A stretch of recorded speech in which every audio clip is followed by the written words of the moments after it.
Strategist and CNN political contributor Donna Brazil, and the Republican strategist and CNN political contributor Alex Castellanos. And the reason I want to discuss it with both of you, U.S.-Cuba relations, you were there about a year ago. You met with Alan Gross, the American prisoner who's held. They spent about 2 hours with him. Alex, you're a Cuban-American. You've studied this issue for a long time, so you both have interest. Now, the Obama administration granted a visa to a whole bunch of Cubans, Cuban communists, to go to a conference for gay rights in San Francisco, including the daughter of the president, Raul Castro, Mariela Castro. Listen to what Senator Marco Rubio told CNN Español's Juan Carlos Lopez earlier today.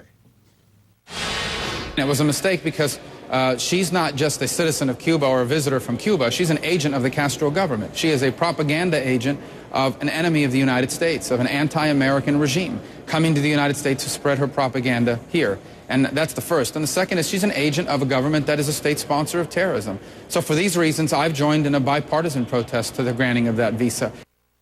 Was it a mistake to grant her a visa, Donna, to come to the United States? You know, this is her second trip to the United States. She was here about 10 years ago. No, I don't believe it was a mistake. Look, I believe in freedom of expression.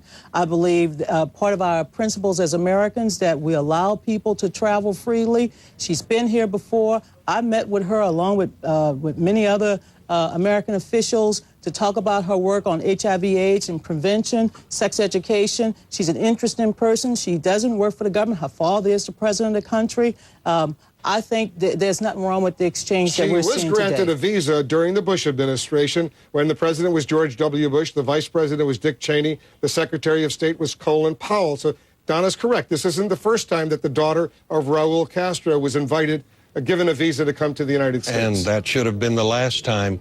Everybody in Cuba works for the government, by the way. That's all there is. No, you don't. You legitimize something. You take tyranny and you make it appear normal. Her job is to come over here and appear that like she's one of us, that she shares the same interests and concerns.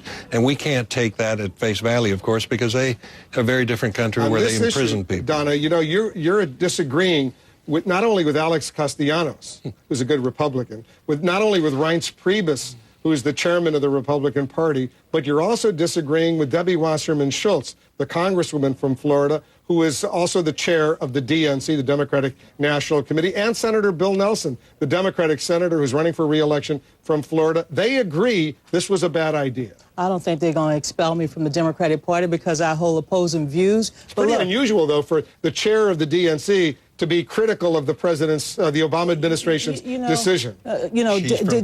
Debbie is from Florida, and So she did it for political reasons. I had my dealings with Elian Gonzalez and the situation when I was Al Gore's campaign manager. I understand Florida politics. I understand Cuban politics. We've had 50 years of this embargo. 50 years. And you know what? We got to get rid of this Cold War mentality. Cuba is changing. Look, I did not go there to appease. I met with the cardinal. I met with dissidents. I met with Cuban officials, and I met with Alan Gross. So I wasn't going there as a propaganda machine. I was going there to find out what's going on 90 miles from our border. All right, go ahead, Alex. Look, Debbie Wasserman Schultz has the courage to do the right thing when it's politically popular in her home state.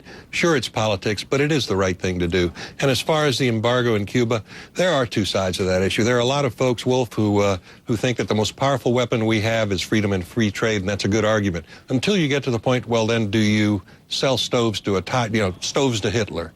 Do you do trade with a tyrant who's going to use the benefits of that economic trade to oppress his people? Well, will playing nice with the daughter of Raul Castro, Mariela Castro, and others help free Alan Gross, the American citizen? It's 2.5 years he's been stuck in Cuba right now for bringing some computers, some laptops, band equipment to help the tiny Jewish community in Havana right now. Is this going to help? You spent some time with him. He's been in jail now for 2.5 years. Alan Gross should be freed. Alan Gross should be let go on humanitarian grounds. I think he served much longer. We have freed other USAID workers from other parts of the world. He should be freed as well. You know, it's interesting. The same equipment that he was accused of bringing into Cuba to spy, I pretty much had it in my purse. I had my laptop. I had my iPad. You know, I had my camcorder. You're here. Well, because, come on. But it's clear to me that this is an atrocity. Alan has suffered a great deal. He's lost over 100 pounds.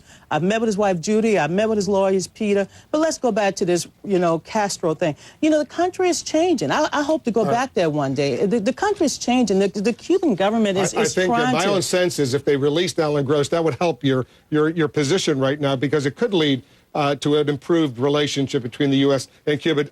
And listen to what Mariela Castro, the daughter of Raul Castro, the niece of Fidel Castro, was quoted in the Miami Herald today saying at this conference in San Francisco, where she is right now. She's quoted as saying, "I would vote for President Obama. I think he's sincere and speaks from the heart." To which the Romney campaign put out a statement. President Obama should disavow the endorsement of the daughter of the Cuban dictator Raul Castro. It is galling that an envoy from a communist regime would come to our country and lecture the American people on who to vote for while the regime refuses to hold free and fair elections and systematically violates the human rights of its people. Some Republicans are going to go nuts with something like this and say, see, I told you Obama was that far to the left. Of course, it has nothing to do with that. But it does tell you something about weakness. There's so little respect for this president that people feel they can push him around. That's one reason the Cubans are hanging on to Alan Gross. They're using him as a bargaining chip to try to get the Cuban Five out. People who try to infiltrate our military bases. They respect strength. They don't see it here. We're going to continue. We got to leave it there, but we're going to continue this conversation. We're going to watch what's going on and stay on top of it. I got that letter not that long ago from the Cuban interest section here in Washington at the Embassy of Switzerland, and they make their case why Alan Gross deserves to be in jail. But they outline some options maybe for changing that. In Spanish, you'd be a lobo. El Lobo. Okay, guys, thanks very much. We're going to update you on the mysterious case of a prominent marine biologist who remains a suspect in the brutal beating of his wife, even though she swears he was not involved. Stand by.